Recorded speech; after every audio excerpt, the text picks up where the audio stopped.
সবচেয়ে বেশি আসনে খুলনা বিভাগই আমরা বিজয়ী হয়েছি আলহামদুলিল্লাহ। 25টা 36টার মধ্যে, বিরাট ব্যাপার। এবং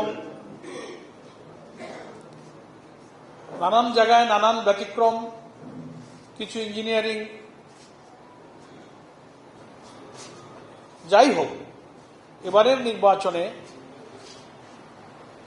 আল্লাহ তাআলা জামাতে ইসলামীকে রাজনৈতিক, সাংগঠনিক, কূটনৈতিক সব দিক থেকেই এই নির্বাচনে ইসলামী আন্দোলনকে অনেক এগিয়ে দিয়েছে আলহামদুলিল্লাহ।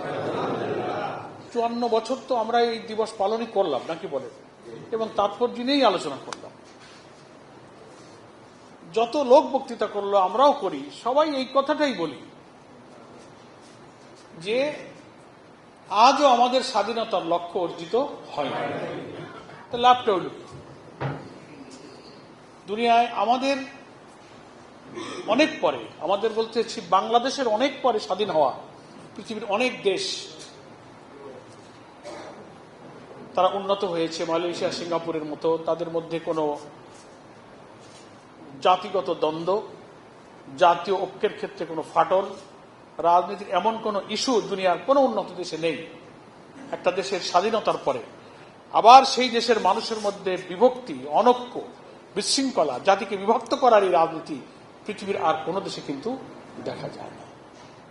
একটা দেশের রাজনৈতিক সংগ্রাম নিয়ে নানান রাজনৈতিক মতপার্থক্য থাকতে পারে, বিতর্ক থাকতে পারে, সেটার একটা বিশ্লেষণ হতে পারে, কিন্তু অর্ধ শতাব্দী পেরিয়ে গেলেও জাতির মধ্যে একটা সংকট, একটা বিভক্তি ছড়িয়ে দেওয়ার এই ব্যাড ইনস্ট্যান্ট পৃথিবীর কোনো দেশে কিন্তু নেই।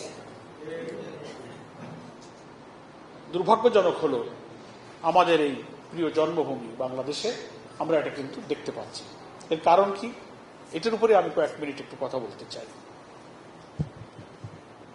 একটি আধিপত্যবাদী, আগ্রাসী শক্তি আমাদের মুসলিম জাতিসত্তাকে, দেশপ্রেমিক মানুষদেরকে, যারা এই দেশকে বিদেশি প্রভুদের আধিপত্যবাদী শক্তির হাত থেকে আজাদ রাখতে চায়, স্বাধীন রাখতে চায়, আমাদের জনগণের আকাঙ্ক্ষার ভিত্তিতে আমাদের রাষ্ট্র চালাতে চায়, আধিপত্যবাদী কিছু শক্তি এটা বরদাস্ত করে না, পছন্দ করে না।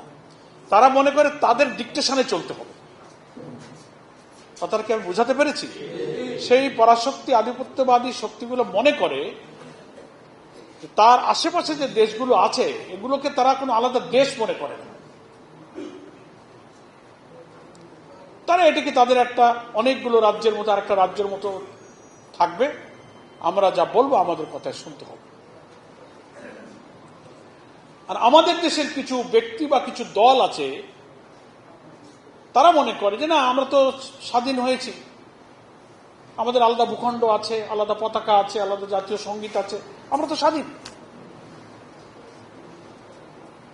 কিন্তু ওনারা বিদেশি প্রভুদের সেবাদাস হতে হতে তাদের দেশপ্রেম, রাজনৈতিক সুস্থ চিন্তা, জাতির সত্তার প্রতি তাদের যে দরদ এবং দায়, সবকিছু তারা খেয়ে ফেলেছে। কারণ তারা এটা ভুলে গেছে এক সময় আধিপত্যবাদের একটা সংজ্ঞা ছিল, ব্যাখ্যা ছিল। সাম্রাজ্যবাদী, আধিপত্যবাদী শক্তিদের আচরণের কারণে সারা পৃথিবীতে একটা আলাদা ধারণা ছিল কি, যে একটা বড় দেশ, বড় পরাশক্তি তার নিকটতম অনেক দেশকে শাসন করবে, যুদ্ধ করবে, ভূখণ্ড দখল করে তার নিজের আয়ত্ত নিয়ে তাদেরকে করায়ত্ত করে তাদেরকে শাসন করবে। এটা আগে সাম্রাজ্যবাদী শক্তিদের একটা অভ্যাস ছিল। সৈন্য সামন্ত, গুলি, বন্দুক, ঘোড়া, লটবহর নিয়ে তারা এক একটা ভূখণ্ড জয় করত, তার রাজ্যের অধীন করে নিত এবং দেশটা শাসন করত। এটা ছিল সাম্রাজ্যবাদী শক্তির আগ্রাসনের, আধিপত্যবাদীদের একটা চরিত্র। এখন কিন্তু আধিপত্যবাদীদের চরিত্রের পরিবর্তন হয়েছে, ধরনটা, নেচারটা চেঞ্জ হয়েছে, কিন্তু উদ্দেশ্যের কিন্তু কোনো পরিবর্তন হয়নি।